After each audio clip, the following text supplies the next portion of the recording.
العالمين والصلاة والسلام على سيد الأنبياء والمرسلين خاتم النبيين سيدنا الممجد سيدنا المسدد نذيرنا المؤيد المصطفى الأمجد المحمود الأحمد بالخاص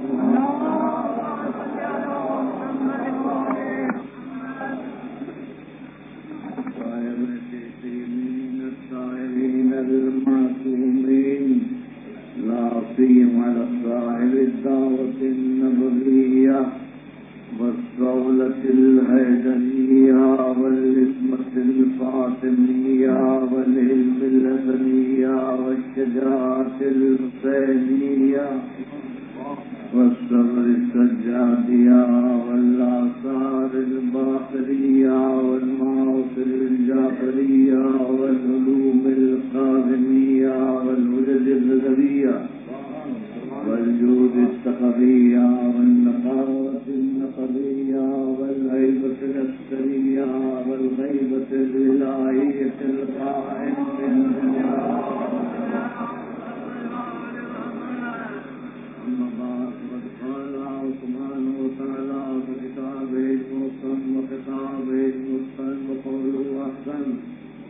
بسم الله الرحمن الرحيم. لقد كان لكم في رسول الله أسوة حسنة. درود بھیجیں.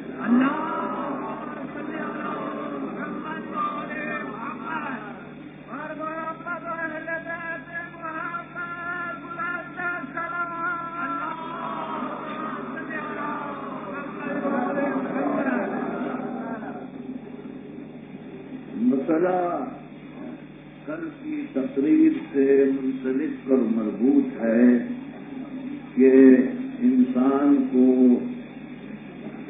نبی شناسی کی صلاحیت اس میں پیدا ہونا چاہیے، اس لیے کہ اگر وہ نبی کو نہیں پہچانتا تو پھر خدا کو کیسے پہچانے گا اور قرآن کو کیسے پہچانے گا، ملائکہ کو کیسے پہچانے گا، قیامت کو کیسے پہچانے گا. تو سب سے پہلے جو ہے وہ آپ نبی کو پہچان لیں اور جان لیں کہ نبی کیا ہے. جب نبی کو جان لیں گے تو پھر ہدایت کے سارے سرچشمے آپ پر بے نقاب ہو جائیں. پھر کسی چیز میں آپ کو غلط فہمی یا غلطی کا امکان نہیں ہوگا، کیونکہ آپ مرکز ہدایت سے وابستہ ہیں، یعنی نبی سے. اور نبی ہر بات جو کہے گا وہ صحیح کہے گا، غلط نہیں کہے. لیکن ہماری جو بدنصیبی 14 صدیوں سے چلی آ رہی ہے وہ یہ کہ ملوکیت جو تھی وہ ہم پر مسلط رہی. 1922 تک ہم پر ملوکیت مسلط رہی ہے. آج بھی ملوکیت کسی نہ کسی حال میں زندہ ہے.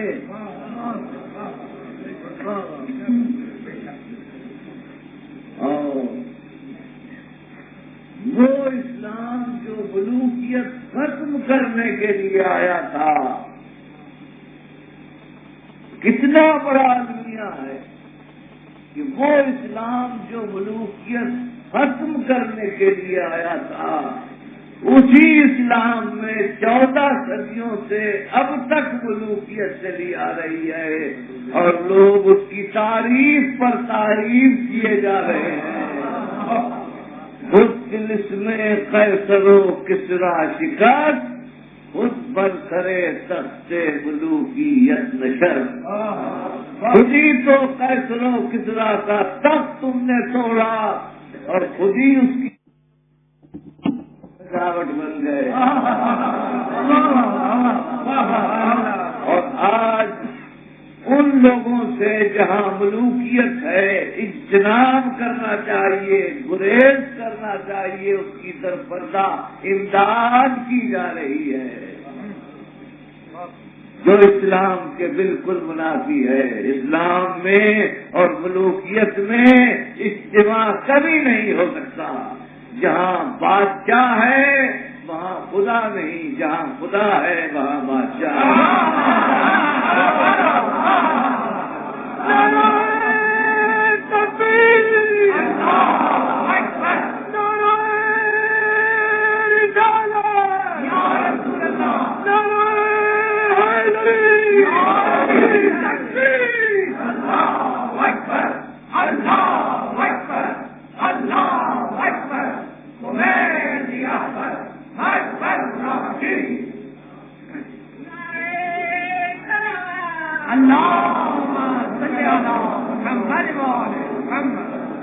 تو ہم ملوکیت کے پنجے میں اسیر ہوئے، اور جب ان کی تلواریں ہمارے ساتھ سلوک رحم نہیں کر سکیں تو ان کے قلم ہمارے ساتھ حسن سلوک کیسے کر سکتے تھے؟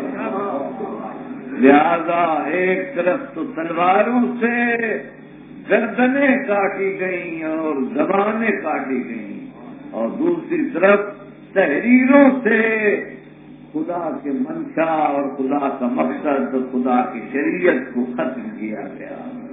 اور آج جتنی تباہی ہے یہ ملوکیت کی مچائی بھی ہے، ورنہ کیا بات ہے، ہم بہت سے مسائل میں اختلاف کر سکتے تھے، لیکن کم از کم میرا عقیدہ یہ ہے کہ نبی کے بارے میں دو رائے نہیں ہو سکتی، کم سے کم اور مسئلے میں دو رائے ہو سکتی ہیں، نبی کے بارے میں دو رائے نہیں ہو سکتی۔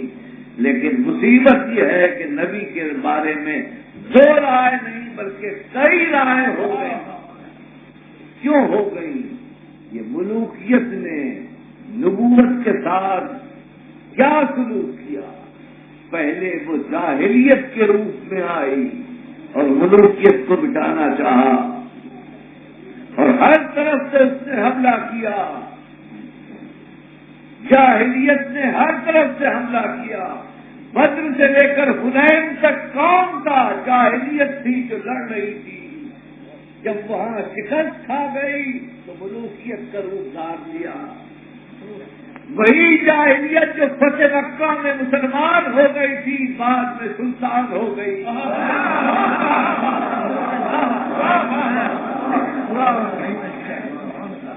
اور اس کا نتیجہ یہ ہوا کہ ہمارے پاس رسول کے بارے میں رائے مختلف ہے، خود آپ کے پاکستان میں، خود آپ کی مسجدوں میں، خود آپ کے مولوی ایک جگہ یا رسول اللہ کہنا ضروری سمجھتے ہیں اور دوسری جگہ یا رسول اللہ کہنا شرک سمجھتے ہیں۔ کیا یہ ایسا نہیں ہے؟ اب رسول کوئی ایسی چیز یا علی کے بارے میں تو آپ کہہ سکتے ہیں کہ یہ خاص فرقے کی بات ہے، لیکن رسول کے بارے میں تو آپ نہیں کہہ سکتے۔ یا رسول اللہ کہنا بھی اگر شرک ہے تو اب توحید کہاں سے آئے گی؟ دیکھیے کتنا بڑا ظلم ہے، کتنا بڑا ظلم ہے۔ اب مسلمانوں کو کون سمجھائے؟ مسلمانوں کو کون سمجھائے؟ دین اس وقت تک سمجھ میں آ سکتا ہے جب تک کہ دینار نہ ہو۔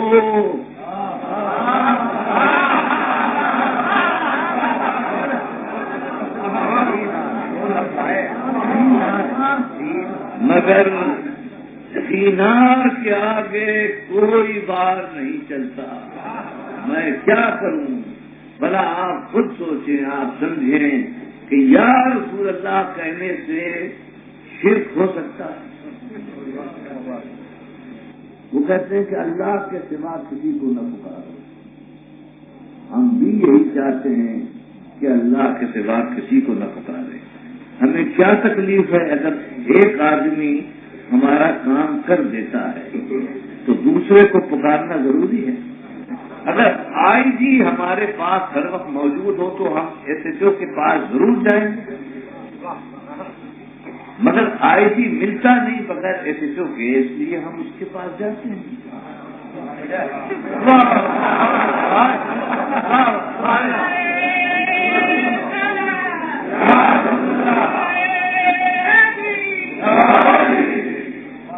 ہمیں کیا تکلیف ہے؟ اگر اللہ ہمارے سارے کام کر دیں تو ہمیں یہ واسطے اور ذرائع تلاش کرنے کی ضرورت ہی نہیں.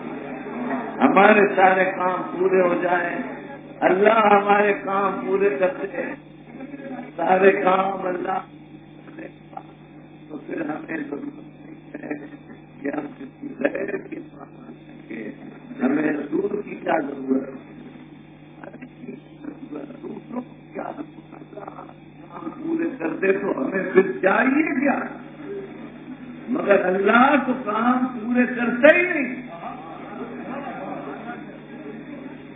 مسئلہ تو یہ ہے کہ اللہ جو ہے وہ ہمارے کام پورے نہیں کرتا, اس لیے ہمیں واسطے کی ضرورت پڑتی. ہمارے پاکستان میں بھی کام نہیں ہوتا, اس لیے ہمیں سفارش کی ضرورت ہوتی ہے. تو جہاں کام نہیں ہوتا وہاں سفارش کی ضرورت ہوتی ہے, اور جہاں کام ہو جائے وہاں سفارش کی ضرورت نہیں ہوتی. آپ اس پر جائیے کہ عورتیں بول رہی ہیں ان کے پاس کام ہی اور کیا ہے, تو یہ تو ہوتا ہی رہتا ہے بظاہر کے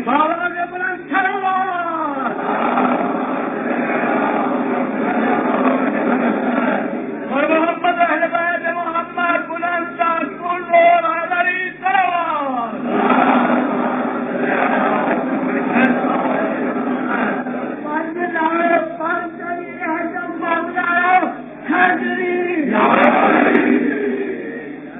تو اس بات کو آپ لوگ بہت غور سے سنیں, یہ علمی بات ہے, اور ہم چاہتے ہیں کہ ہمارے نوجوان جب ہماری تقریر سنیں تو اس کو دوہرا سکیں, بات کر سکیں. یہ نہیں آپ میں سے ہر ایک مبلغ ہے, میں آپ کا مبلغ ہوں اور آپ میرے مبلغ ہیں. میری بات کو دوسروں تک پہنچائیں. اگر کوئی یہ کہے کہ جی قرآن میں ہے کہ اللہ کے سوا کسی کو نہ پکارو, تو آپ کہیے کہ ہمیں کس ڈاکٹر نے بتایا ہے کہ ہم اللہ کے سوا کسی کو پکاریں, اور کہتے ہیں مسجد میں تو بالکل نہ پکارو. تو ہمیں کیا ضرورت ہے کہ مسجد میں پکاریں؟ یہ مسجد میں تو بدنصیب مؤذن پکارتا ہے.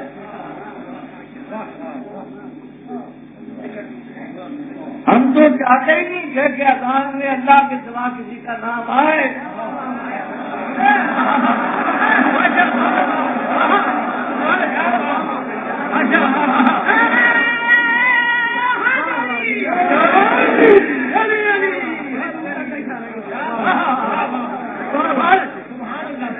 ضرورت ہی نہیں تھی رسول اللہ کا نام لینے کی, ضرورت ہی نہیں تھی.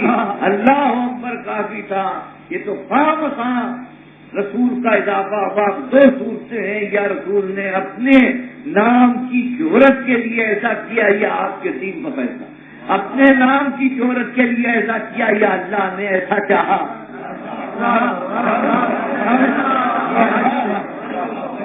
اور جب اللہ نے ایسا چاہا اور ایسا ہوا تو کسی صحابی کا نام لیجئے جس نے اعتراض کیا ہو کہ تم اذان میں مسجد کے اندر رسول اللہ کا نام کیوں لے رہے ہو. تو جب صحابہ چپ ہیں تو تم تو توہین صحابہ کے خلاف ہو. صحابہ ایک بات مانتے ہیں اور تم نہیں مانتے اور کہتے ہو ہم شمع صحابیت کے پروانے ہیں. یہی پروانوں کی شان ہوتی ہے کہ دیوانے ہیں. تو ہم یہ کہتے ہیں کہ دیکھیے توحید جو ہے وہ ہم سب سے زیادہ توحید کے قائل جو ہیں وہ ہم ہیں.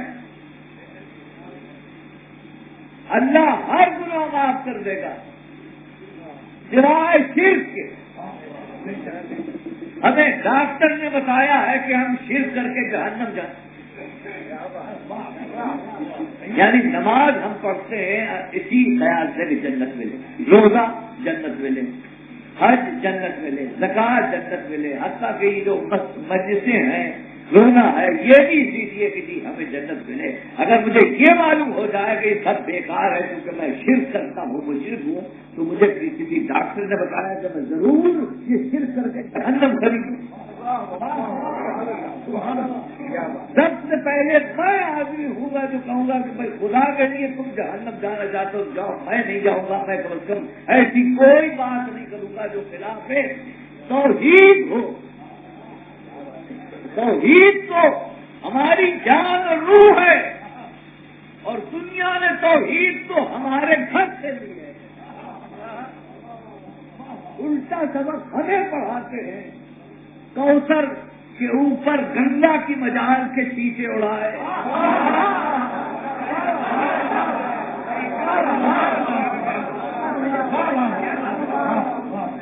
ہم سے کہتے ہیں کہ جی آپ موحد بنے، آپ شرک نہ کریں، آپ شرک نہ کریں۔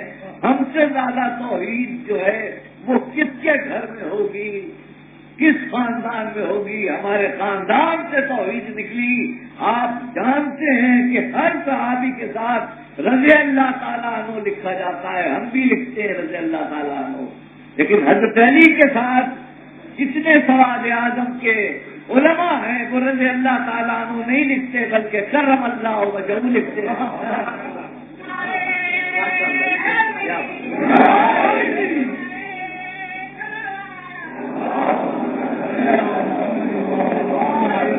تو ہم نے تو نہیں کہا،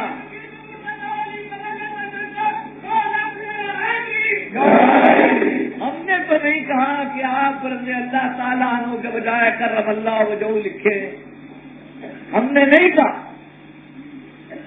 رضی اللہ تعالیٰ عنہ سے لے کر کرم اللہ وجہہ تک کتنی منزلیں طے کرنا پڑی، معمولی بات نہیں ہے، ہماری نہیں۔ ہم تو لکھتے ہیں حضرت علی علیہ السلام، ہماری بات چھوڑ دیں آپ، جو آپ لکھتے ہیں وہ بتائیے کیا ہے؟ یہ رضی اللہ تعالیٰ عنہ سے ایک دم سے کرم اللہ وجہہ کیوں ہو گیا؟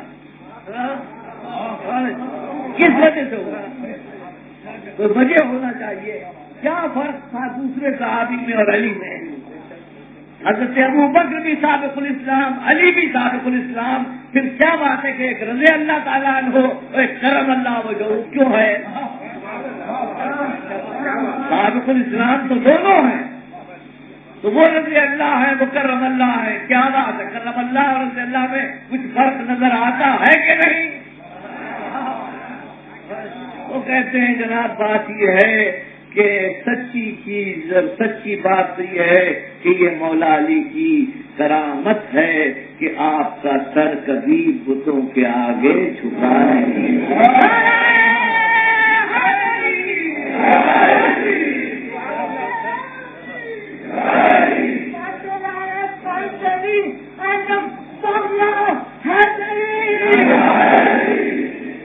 اب آپ سمجھ گئے کہ یہ میرے عقائد نہیں ہیں، ان میں سے کوئی میرا عقیدہ نہیں۔ اگر کوئی یہ سمجھ رہا ہے کہ میں اپنے عقائد بیان کر رہا ہوں تو وہ غلط ہے، میں اپنا کوئی عقیدہ بیان نہیں کر رہا ہوں۔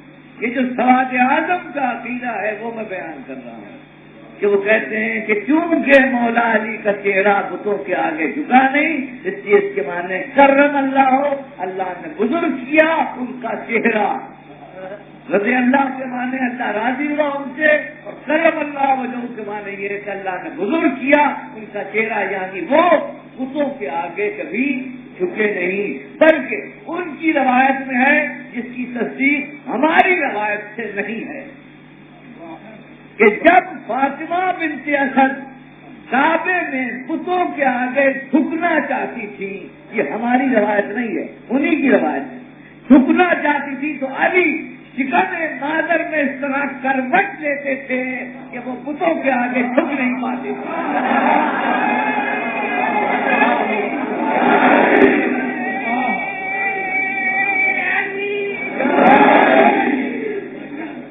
اور کیا نام؟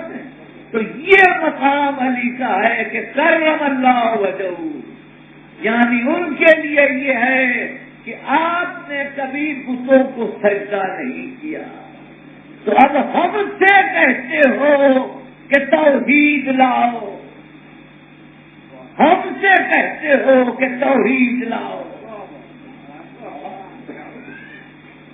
ابو لہب جب قرآن پڑھنے لگے اور شیطان انجیل پڑھنے لگے تو حامل قرآن کو چپ رہنے کے سوا سہارا کیا؟ ہم سے کہتے ہیں توحید لاؤ، یعنی جن کے خاندان میں، جنہوں نے اس خاندان سے توحید لی جس میں کسی نے سجدہ بتوں کو نہیں کیا، اس سے کہتے ہیں کہ توحید کہاں ہے، اور جہاں ساری زندگی بتوں کو سجدے کرتے کرتے گزر گئی وہ کہتے ہیں کہ جی توحید ہونا چاہیے، شرک نہیں ہونا چاہیے، توحید ہونا چاہیے۔ تو بھائی ہم جو ہیں تو اس سے ہم نے توحید لی ہے جو بت شکن ہے، بت پرست نہیں ہے، لہذا توحید تو ہمارے ہر رگ رگ میں رچی بسی ہے، توحید سے تو ہم کسی لمحہ دور نہیں ہو سکتی۔ ہاں اب یہ کہو کہ جی پکارتے کیوں ہیں، یا رسول اللہ کیوں پکارتے ہیں، یا علی کیوں پکارتے ہیں، تو یہ ہم نہیں پکارتے، یہ ہم نہیں پکارتے ہیں، ہم تو مجبور ہیں کہ رسول کو پکاریں، اس لیے کہ مجبور ہیں، رسول کا سہارا ہے، رسول کے سہارے کے بغیر چل نہیں سکتے، مگر اللہ تو مجبور نہیں ہے، اللہ تو مجبور نہیں ہے، اس نے بغیر رسول کے قرآن کو نہیں بھیج دیا،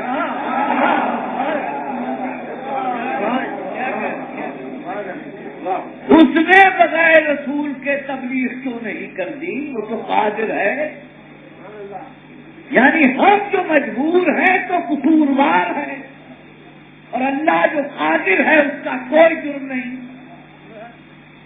وہ چاہتا تو براہ راست بھیج سکتا تھا، نہیں بھیج سکتا تھا، رسول کا سہارا کیوں لیا؟ تو وہ مختار ہو کر رسول کا سہارا لے، ہم مجبور ہو کر اگر سہارا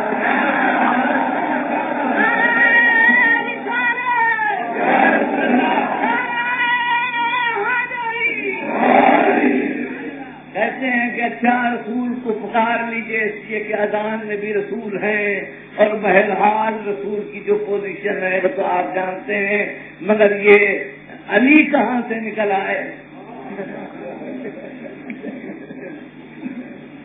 تو وہ اس میں بھی وہی بات میں کہوں گا کہ ہم نے بھی علی کو نہیں پکارا،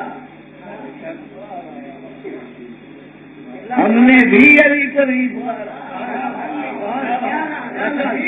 ہمارے لیے تو یہ کہ لقد کان لکم فی رسول اللہ اسوۃ حسنہ، جو رسول کو دیکھو وہی کرتے کرتے چلو،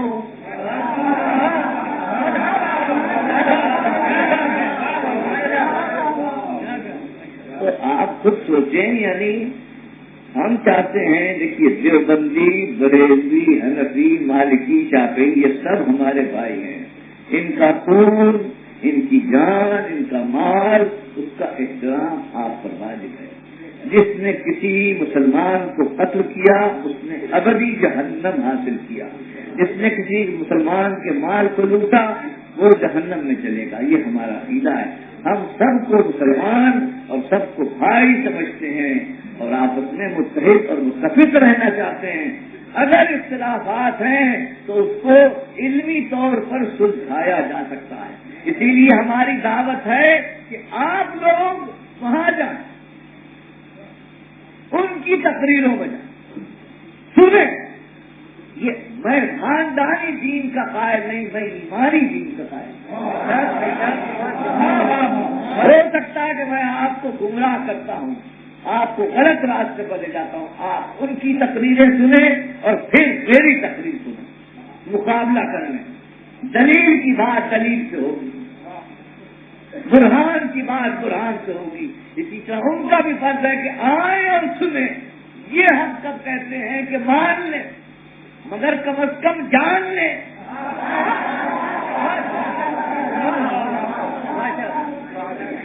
اور پھر دیکھیں کہ یہ واقعہ ہے یا نہیں. ہم جو پکارتے ہیں تو دوستو اس لیے پکارتے ہیں کہ حضور نے خود پکارا نہیں، بلکہ اب میں چونکہ فقہی اصطلاح استعمال کروں گا اس لیے کیونکہ لفظ یہ نہیں ہے کہ رسول نے نادا رسول اللہ، نہیں، نادا رسول اللہ کا لفظ نہیں ہے. نادا کے معنی ہے رسول نے پکارا، اور نادے کے معنی ہے کہ رسول پکارو.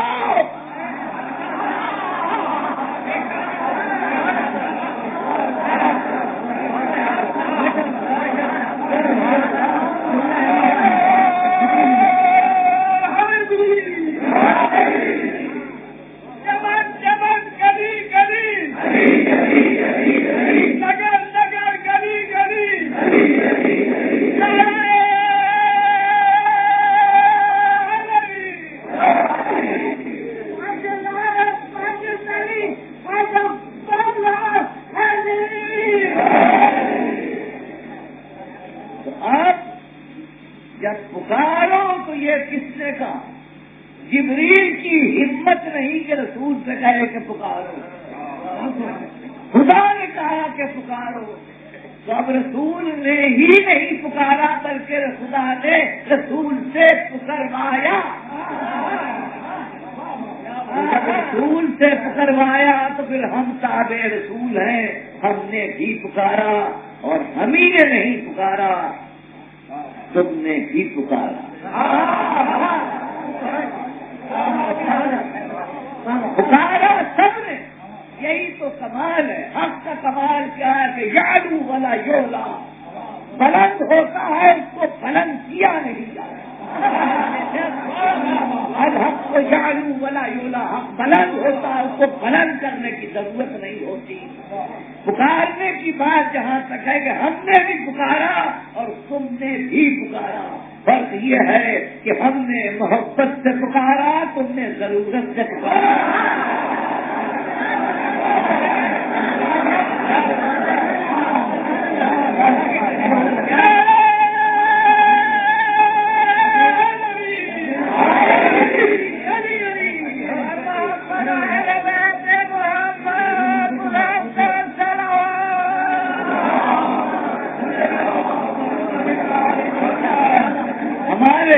مسلمانوں کی، کیونکہ ہم مسلمانوں کے ساتھ 14 صدیوں سے شیر و شکر ہیں اور ہر وقت دفتر میں، راہوں میں، چوراہوں میں، درباروں میں، سرکاروں میں ساتھ ساتھ رہتے ہیں، لہذا جتنے ہم ان کے مزاج شناس ہیں دنیا میں کوئی نہیں.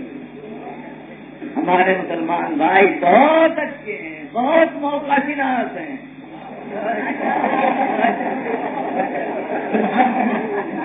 وہ جانتے ہیں کہ کہاں، کب، کس وقت، کس کو سب جانتے ہیں. حالانکہ ان کی تعداد ہم سے زیادہ ہے. اگر وہ کسی کو پکاریں تو کیا ہم روک سکتے ہیں؟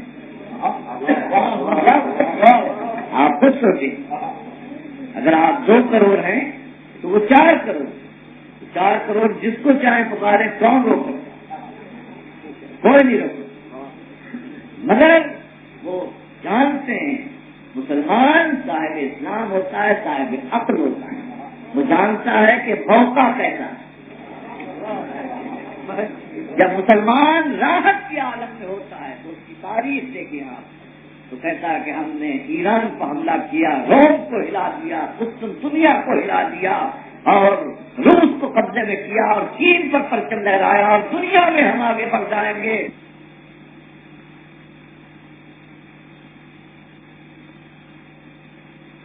نہیں ہو رہا. اور جب اس پر حملہ شروع ہوتا ہے، کسی کی تکرار ہوتی ہے، کسی کی للکار ہوتی ہے، کسی کا حملہ ہوتا ہے اور چاروں طرف دیکھتا ہے کہ کوئی اس کو مددگار نظر نہیں آتا ہے، تو اس وقت کہتا ہے علی علی علی.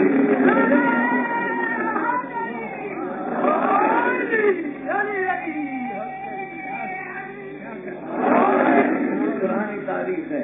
آپ نے نہیں دیکھا تھا سن 65 میں جب لڑائی ہوئی تھی اس زمانے میں لاہور ہی میں تھا. یہ 65 کی جنگ میں نے لاہور میں لڑی تھی.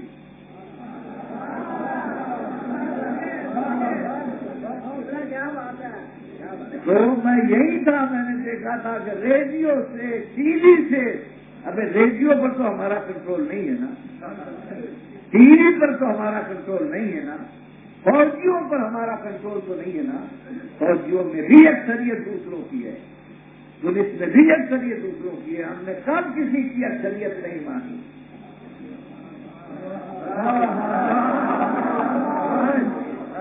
مگر نعرہ ایک ہی سنائی دیا,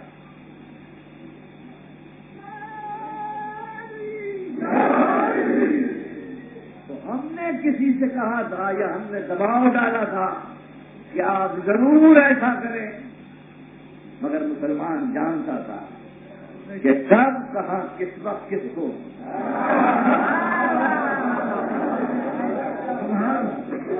دیکھیے بات اگر مال غنیمت کی بات ہوتی تو علی بالکل یاد نہ,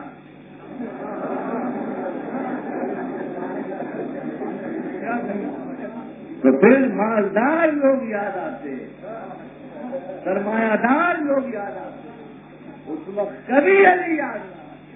لیکن جب دیکھا کہ دشمن کبھی ہے اور اس کے ارادے خوفناک ہیں, اور چودھری نے تو یہاں تک کہہ دیا تھا, یہ اس لیے بار بار کہتا ہوں کہ ہمارے بچے جو اس وقت چھوٹے سے اب جوان ہو گئے ہیں وہ اس بات کو یاد رکھیں کہ جو ان کا کمانڈر ان چیف تھا اس نے یہاں تک کہہ دیا تھا کہ 12 بجے ہم لاہور کے جیم خانے میں ہوں گے. وقت بھی بتا دیا تھا. پتا نہیں چہرہ اس نے سکھوں کا دیکھا تھا یا ہمارا دیکھا تھا. 12 بجے ہم جیم خانے میں ہوں گے, اور ادھر جیم خانوں میں پینے کے بلبلے, اور ادھر لرزتی زمین پر جوان قدموں کے زلزلے,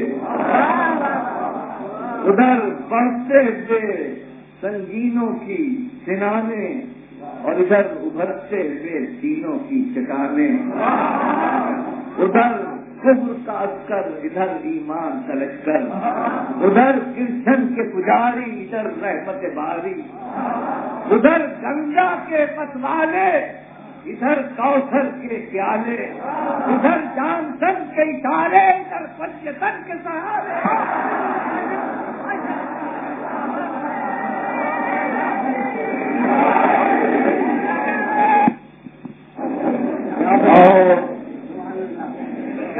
میں تو اس کو پسند کرتا ہوں کہ اس نعرے کو ایک بم کے طور پر استعمال کیا جائے, کیونکہ ضیاء الحق کو اس وقت سب سے زیادہ ضرورت اسی کی ہے.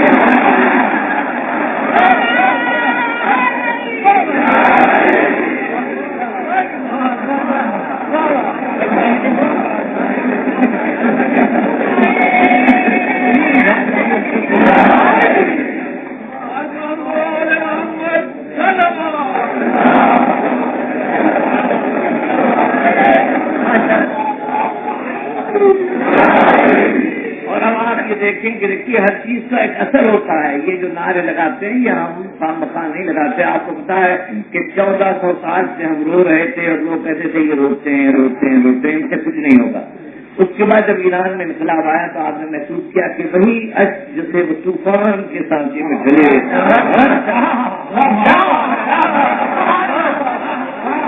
اور بڑی بڑی تابوتی قوتیں رہ گئی.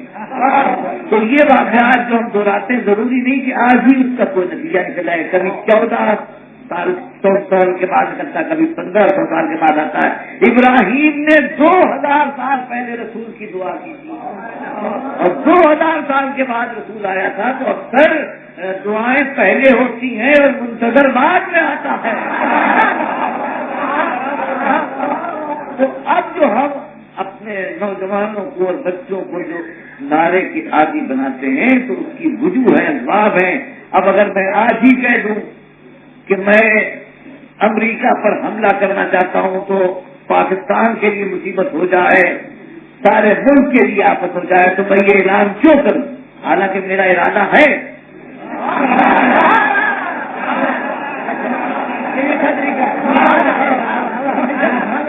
لیکن میں اس کے لیے پہلے تیاری کر رہا ہوں، تب جا کر میں اعلان کروں گا۔ تو اسی طرح ہم جب یہ کہتے ہیں نام لیتے ہیں تو نام لینے کا فائدہ میں آپ کو بتاتا ہوں، اور یہ فائدہ تو ہے جو آپ موجودہ شہادت سے تسلیم کر لیں گے کہ کیا فائدہ ہے علی کے نام لینے سے۔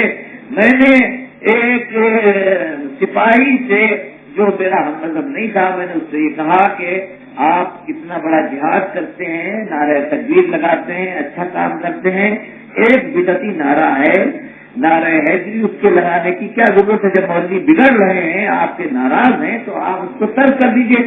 اگر جنگ تو بہرحال آپ کو لڑنی ہے تو نعرہ تکبیر کافی ہے۔ تو اس نے کہا کہ مولانا جنگ کا میدان اور ہے اور منبر کا میدان اور ہے۔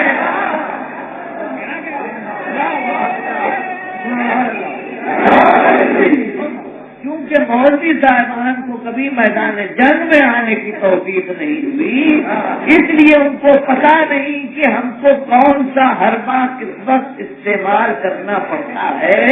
ہم ہر جملے کی تاثیر جانتے ہیں۔ جب نعرہ تکبیر بلند کرتے ہیں تو دل پہلو میں دہل جاتے ہیں، اور جب نعرہ حیدری بلند ہوتا ہے تو دل پہلو سے نکل جاتے ہیں۔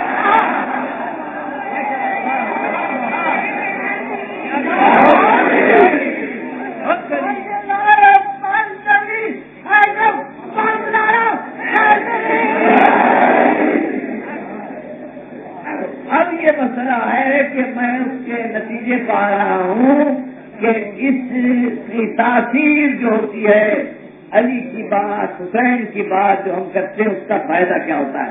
تو آپ کو معلوم ہونا چاہیے کہ سن 65 میں اسی لاہور میں تھا، آپ بھی یہی موجود تھے، ہم سب سو رہے تھے، اور دشمن نے راتوں رات حملہ کیا تھا جس کی کوئی اطلاع ہمیں نہیں مل سکی۔ تو عین وقت پر شفقت بلوچ جو تھا، شفقت بلوچ یہ اخبارات میں ریکارڈ میں موجود ہے، میری ساختہ بات نہیں ہے، ریکارڈ میں موجود ہے، شفقت بلوچ تھا۔ اور یہ بھی میں کہوں کہ یہ ہمیں میں سے تھا، اس لیے کہ ریکارڈ میں رہے، یہ باتیں ریکارڈ میں رہے، کیونکہ لوگوں کی اب یہ بھی عادت ہے کہ اگر کسی مشہور اور معروف آدمی کو دیکھتے ہیں تو فوراً کہہ دیتے ہیں کہ جی یہ ہم میں سے تھا، آپ میں سے نہیں تھا، مگر ہم نے کبھی یہ نہیں کہا، اس لیے کہ اچھوں کی کمی ہمارے یہاں ہے نہیں۔ ہمارا تھا تو اس سے ایک اخبار کے نمائندے نے پوچھا کہ شفقت بلوچ تم تقریباً 90 کے قریب آدمی لے کر تم بھارتی فوج کے سامنے آ گئے، تو میجر کی اتنی بڑی جرت تم نے کیسے کی؟ تو اس نے ایک ہی جملہ کہا جو اخبارات میں کہ میرے سامنے میرا مولا تھا۔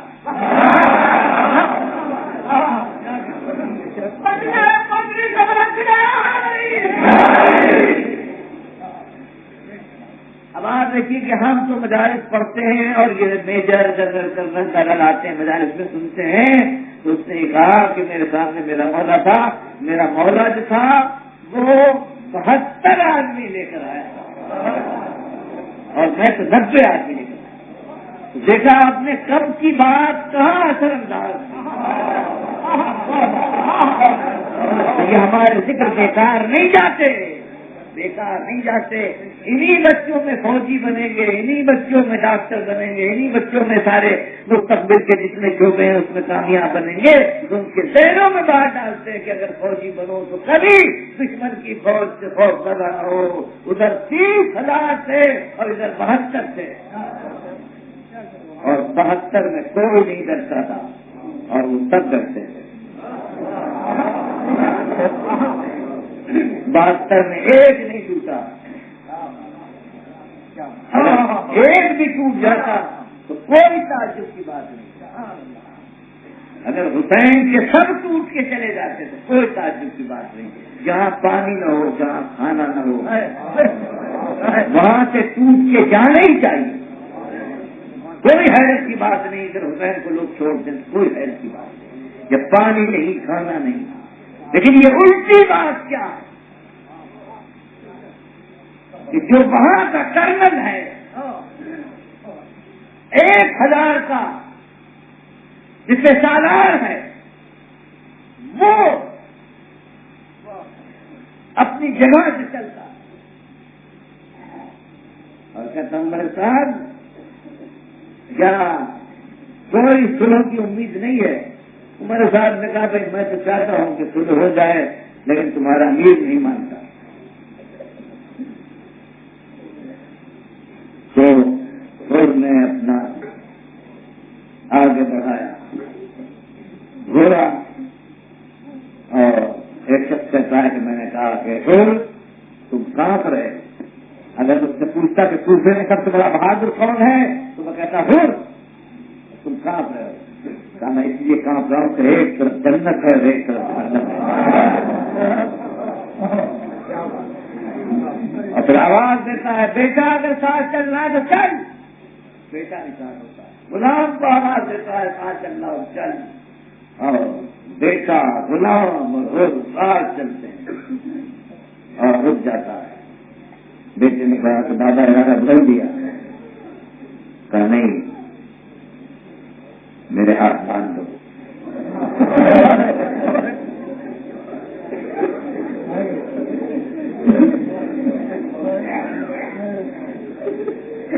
ہاتھ باندھ دیے. پھر آگے چلے. بابا رک گئے. کیا ارادہ بدل دیا؟ تھا نہیں میری تباہ میرے منہ پر ڈال دو. اس طرح چلے گئے اور ادھر دیکھا ہے امام حسین نے اشارہ کیا سپاہی حسینی جاؤ. اور بڑے ہیں اور اس وقت وہ اپنا چہرہ نہیں دکھا رہے. میں آنکھیں چار نہیں کر سکتا. مجھے مولا کے پاس لے کر مولا کے پاس آئے ہیں. پہلے سر قدموں پر رکھے. سر تو اٹھاؤ. نہیں یہ جو آوازیں آ رہی ہیں لگتا ہے شانت ہے اس کا ذمہ دار ہے. مجھے رات بھر نیند نہیں آئی. سکینہ کی آوازیں میں ٹوٹتا تھا. ہفتے پھیرنے لگے چچا آپ کے ہاتھ سے میری جان نکلی جا رہی ہے.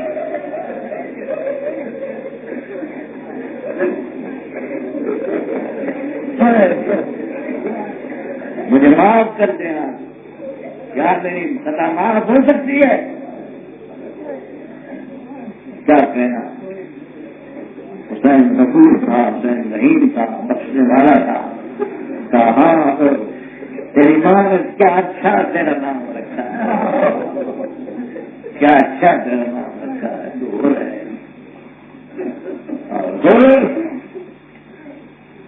جاتے ہیں جاتے ہی حملہ کر کے شہید ہوتے ہیں. اور جب شہید ہوتے ہیں تو آواز آتی ہے حسین کی کہ زینب اور شہید ہو گئے. تو سیلانیاں اسی طرح روتی ہیں اور کے اوپر. یہ تقدیر ہے. یہ تقدیر ہے. دوستوں ہم واقعات جو بیان کرتے ہیں تو اس لیے کہ ہم میں جذبے پیدا ہو. یہ ہم رونے رلانے کے لیے نہیں بیان کرتے. یہ قصہ کہانی نہیں ہے. ہم میں جذبے پیدا ہو. دو ہی راستے یا حسین بن جاؤ یا زینب بن جاؤ. تیسرا کوئی راستہ نہیں. تیسرا کوئی راستہ نہیں. مردوں کے لیے یہ ہے کہ وہ قربانیاں دیں اپنے حق کے لیے اور عورتوں کے لیے یہ ہے کہ وہ مردوں کے حق سے لے کر تبلیغ کریں. اگر ایک جز بھی کربلا میں نہ ہوتا تو کربلا کی تاریخ دفن ہو گئی. حسین کربلا میں دفن ہو جاتے اگر زینب نہ ہوتی. یہ تاریخی جملہ ہے. حسین کربلا میں دفن ہو جاتے اگر زینب نہ ہوتی. اور آج ہر قلب مومن میں دفن ہے اس لیے کہ زینب نے بات ہوتی. روتے ہم اس لیے نہیں ہے کہ حسین شہید کیوں ہوئے. شہید ہونا خاندان ہاشمی کی عادت و شرافت ہے. اس پر کوئی رونا نہیں کہ اکبر کے خنجر لگا کے قاسم کلا کا پامال ہوا، عباس کے بازو کٹے. مردوں کے تو بازو نہیں کٹتے، کیا کرتے ہیں؟ مردوں کے سینے کچیوں سے نہیں شہید ہوتے تو کس کے ہوتے ہیں؟ یہ تو نئی بات ہوئی کربلا میں جو پہلے نہیں ہوئی. کاٹ تو گلا، حسین کا جرم ہے کہ بیعت نہیں کرتا، تمہیں سزا ملنا چاہیے نا، گلا کاٹ دو. اور اب بات کا جرم یہ نہیں ہے کہ بھوکا پیاسا 800 آدمیوں کو قتل کر رہا ہے تو کاٹ دو اس کے بازو. اور اکبر کا جرم یہ نہیں ہے کہ بھوکا پیاسا 120 آدمی کو مار رہا ہے تو لگا دو خنجر. اور یہ 14 سال کا قاسم حسن کا یقین 80 آدمی مارتا ہے پھر اس کو تمہیں چھوڑ دینا چاہیے. نہیں پڑھو اور کس طرح چاہتے ہو قتل کر دو. اور جو جذبات میں حسن کے لیے تھا، اگر وہاں تم حسن کی لاش پامال نہیں کر سکے تو اس کو پورا کر لو. قاسم کی لاش پامال کر کے تسکین دے دو. لیکن میں تو یہ کہتا ہوں کہ میں نے کب روکا کہ آپ قتل نہ کیجیے، آپ نہ ماریے. مرنے والے، جان دینے والے فوجی مرد جی بھی ہوتے ہیں. لیکن میں پوچھتا ہوں اکبر میں اس کو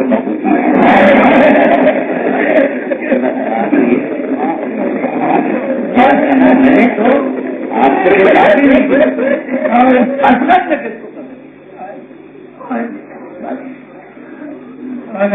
دیکھنا ہے کہ اکبر کا کیا جو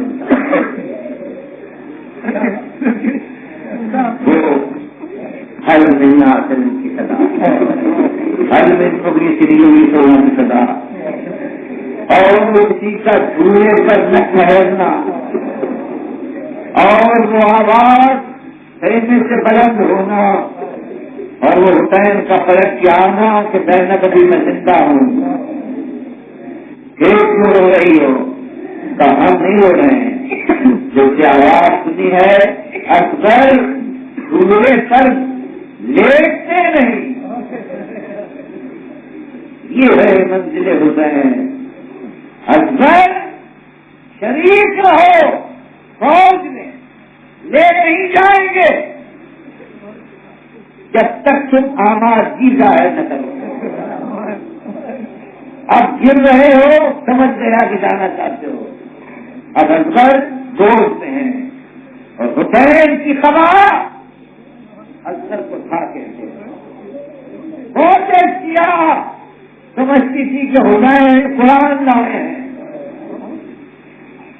مگر یہ قرآن وہ نہیں تھا بلکہ یہ امامت کا پارا تھا. اور حسین نے ایک مرتبہ تباہ ہٹائی اور کہا لوگوں دیکھو میں بھی مسلمان ہوں، سبھی مسلمان، تم بھی انسان ہو، میں بھی انسان، میری تمہاری لڑائی ہے. لیکن پھر وہی موقع کبھی نہیں کہتے ہیں ہاں میری تمہاری لڑائی، میری تم سے جنگ ہے. لیکن اس بچے کی کوئی سن نہیں، اس بچے کی ماں کا دودھ ٹوٹ ہو گیا. یہ پیاسا ہے، اس کو پانی پلا دو، مجھے پانی نہ دو، میری تم سے لڑائی ہے، میری تم سے لڑائی ہے، مجھے پانی نہیں چاہیے. اگر تمہارا خیال یہ ہے کہ شاید میں اس بہانے پانی پی لوں گا تو دیکھو میں اس کو زمین پر بچایا جائے. کسی سے کچھ نہیں سنا. امام حسین نے علی پر کہا بیٹا باپ کی بات سمجھ میں نہیں آ رہی ہے، خود سمجھا، رخ پلٹا اور اپنی سوکھی زبان تاریخ کہتی ہے کہ فوج یزیدی میں تلاسب ہو گیا، فوج یزیدی میں تلاسب ہو گیا. ایسا مجاہد آپ نے آج تک نہیں دیکھا، ایسا مجاہد آپ نے آج تک نہیں دیکھا ہوگا. سب سے بڑا مجاہد وہ ہے جو مخالف فوج میں بغاوت پیدا کرے. عباس لڑے بغاوت نہیں ہوئی، قاسم لڑے بغاوت نہیں ہوئی، اکبر لڑے بغاوت نہیں ہوئی. حبیب لڑے بغاوت نہیں دی، لیکن اثر سامنے آئے اور زبان پھیری تو سرداران فوج یزیدی آستین میں رکھ کر آ گئے، ہمارے ساتھ اثر کو پانی پلا دے۔ اب جب دیکھا ہمارے ساتھ دیکھا رنگ بدلا ہوا ہے تو پھر ہرملا کی طرف دیکھا، ہرملا کیا دیکھتا ہے؟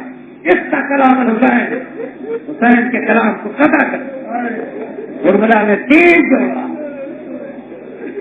اور تیر کا نام ہے تیر سے شوبہ، تیر ہر والا تیر۔ اور روایت میں یہ ہے کہ تیر چلا، اور یہ نہیں پڑھا میں نے کہ تیر لگا، تیر چلا فن قلم سبھی اللہ یہ نہیں امام، تیر چلا اور بچہ امام کے ہاتھ سے پھڑک گئے اور اصغر مسکرائے، اصغر مسکرائے۔ بس یہی جملہ ہے جس پر آپ کو ختم کرنا ہے، اصغر مسکرائے۔ ایسے موقع پر مسکرانے کا مطلب کیا ہے؟ ایسے موقع پر مسکرایا نہیں جاتا، کوئی تاریخ نہیں بتاتی کہ کوئی مسکراتا ہو۔ اصغر نے کہا ہرملا علی کے پوتے کی جنگ دیکھی، تو 40 سال کا، ہرملا 40 سال کا تھا، تو 40 سال کا، میں 6 مہینے کا، تو نے ہزاروں جنگیں دیکھی، میں نے پہلی جنگ دیکھی۔ تو جانتا ہے کہ تیر کون سے کس کے لیے استعمال ہوتے ہیں، تو نے وہ تیر میرے لیے استعمال کیا جو گھوڑوں کے لیے استعمال ہوتا ہے، میرے لیے تو گندا سا تیر بھی کافی تھا، میری گردن چھوٹی، تو نے وہ تیر استعمال کیا جو گھوڑوں کے لیے استعمال ہوتا ہے۔ اتنا تو بدحواس ہو گیا، دیکھا علی کے پوتے کی جنگ، حسین نے خون لے کر اپنے چہرے کو کر لیا، اور پھر مختصر کر رہا ہوں کہ پھر حسین نے قابل چھوڑ دی اور اثر کو قبر میں رکھا، قبر تیار ہوئی۔ جب کوئی کام مکمل ہوتا ہے تو تکمیل عمارت کا نشان بنایا جاتا ہے۔ یہ اثر کی قبر نہیں ہے بلکہ بنا اللہ کی تعمیر ہو رہی ہے کہ اب کوئی اسلام کو ضرر نہیں پہنچے گا۔ یہ بنا اللہ ہے، یہ اثر کی قبر نہیں ہے۔ قبر تیار ہو گئی، حسین اٹھے اور کہا بار الہ تو خیمے کو دیکھ لے، بار الہ میرے دامن کو دیکھ لے، اگر کوئی چیز باقی ہے تو اشارہ کر دے کہ یہ ہے، کوئی چیز نہیں ہے ہمارے، اب صرف سر ہے وہ بچے اور حسین اٹھے سر دینے کے لیے، کیا آواز آئی السلام علیکم یا عبداللہ، السلام علیکم یا رسول اللہ۔ حسین نے کہا تو کون ہے جو اس وقت آیا ہے؟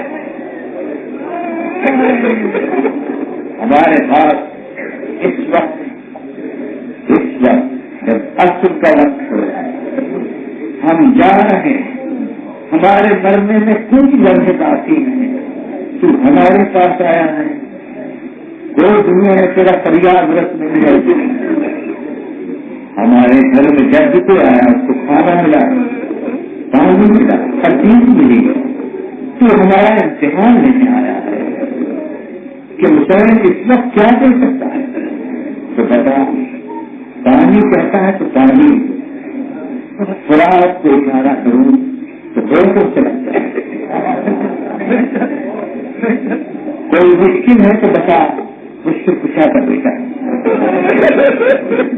زخم نہ دے، میری حالت یہ سب میں نے اپنے اختیار سے کیا، میں مجبور ہو کر میں اختیار سے سب کچھ میں نے کیا، ورنہ ہر چیز پہلے مجھ سے پوچھتا ہے کہ میں لگوں یا نہ لگوں، ہر چیز میرے اختیار سے ہو رہی ہے، مگر تو اس وقت کیوں آیا؟ میں تو اپنے اللہ کے پاس جا رہا ہوں، بہار سے ربی، میں اپنے رب کی طرف جا رہا ہوں، کہا میں آیا نہیں ہوں، قربان ارسلہ کا تجھے کس نے بھیجا ہے؟ کہنا بڑی میں سبرا کا کارتک کہا بیٹی سبرا کہاں ملی؟ کہاں دروازے تو کھڑی ہوئی اور میں تم سے گزر رہا تھا اس بتائے تھے تو کدھر جا رہا ہے؟ کہا میں بہار جا رہا ہوں. کہا یہ میرا خط میرے بابا کو دے دینا. خط کہاں ہے؟ آپ میں سے بہت سے لوگوں کو لڑکیوں نے خط لکھے ہوں گے. آپ لڑکیوں کا انداز تحریر سے جانتے ہیں کہ کیا ہوتا ہے. لڑکے ماں سے زیادہ محبت کرتے ہیں, لڑکیاں باپ سے زیادہ محبت کرتے ہیں. تو اس میں یہی تھا کہ بابا ہزاروں سلام ہوا, بابا قیامت تک آپ کا سایہ, بابا میرا سلام میرے کیا بات میرا سلام کہیے اور کہیے کہ سکینہ کی محبت میں ٹولہ کو بھول گئے. بابا مجھے خبر ملی ہے بھیا علی اکبر کی شادی ہو گئی ہے اور مجھے نہیں بلایا. بابا میں سنا میرے بھائی علی اکبر کو بھی دیجیے گا. نے خط پڑھا, قاصد نے کہا کہ مولا جواب چاہیے, خط کا جواب چاہیے. قاصد خط کا جواب میں نے لکھا تھا مگر غلط کربلا میں دکھا. یہ دوسرے میں غلط ہے جس میں قاسم اکبر عباس کی شکل میں نظر آئے.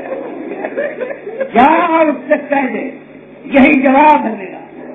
مولا میں جاؤں, جا اور جلدی جا, کہیں میں نے آواز استغاثہ بلند کی تو تجھے رکنا واجب ہو جائے گا.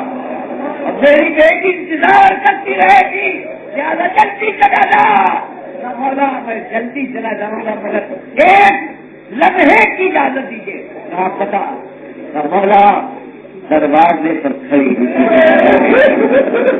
اور اس نے میرا دامن پکڑا تھا جیسے مجھے میرے جج کا واسطہ کہ یہ خط میرے بابا کے ہاتھ میں دینا. کیسے میں آیا ہوں تو میرا دل جانتا ہوں, مگر اس نے ایک جملہ اور کہا تھا کہ جب یہ خط دیکھنا تو تم دائیں بائیں دیکھنا, ایک 6 مہینے سمجھ جا لوٹنا نظر آئے گا تو اس کو گود میں لے کر پیار کرنا, کیونکہ وہ میرا بھیا علی اکبر ہے. بتا سارے آئیے کہ وہ بیٹا مجھے دے دیجیے تاکہ میں آپ کی سمرا کی وصیت پوری کر دوں. میں چاچا کے سمرا سے کہہ کر رہا ہے